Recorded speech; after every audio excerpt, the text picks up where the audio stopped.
வெளியாளுக்கு 4 லட்சம் போட்டுருக்காங்க, ரசீடு பதில் 2.4 லட்சம் போகிது போட்டுருக்கு. 4 லட்சம் சொல்கிற போகுது வெளியாளுக்கு கொடுக்குறப்ப. அதேமாதிரி பண்ணாலும் முத்தியாலப்பட்டில் பார்த்தீங்கன்னா செங்கியம்மன் கோயில் ஒன்று இருக்குது. அது வந்து குளம் 1 ஏக்கர்.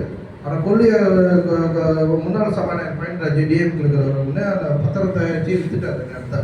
இப்போ அந்த குளத்தை மூடின்னு ஒரு பாயை வந்து மூடிட்டு குஜில் கடை வச்சுருக்காரு குளத்துக்கு நடுவில். இப்போ இது வந்து நம்ம அமைப்பு விஷ்ணு பட்சத்து வந்து ஒரு இப்போ 10 வருடத்துக்கு நம்ம அமைப்பு தான் தத்து நிறுத்துனது.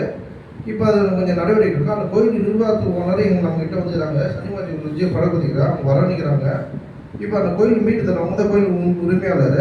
அந்த கோயில் இன்னொன்று போய் ஐநார் கோயில் இடத்துல அது வந்து ஐநார் கோயில்லாம் குதிரை எல்லாம் இருக்கும் எடுத்து வந்து அந்த கோயில் வச்சுட்டு அவங்க அந்த இடத்தையும் விற்றுட்டாங்க.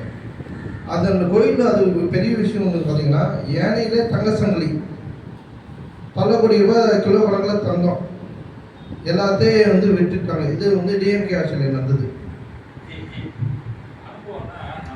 இது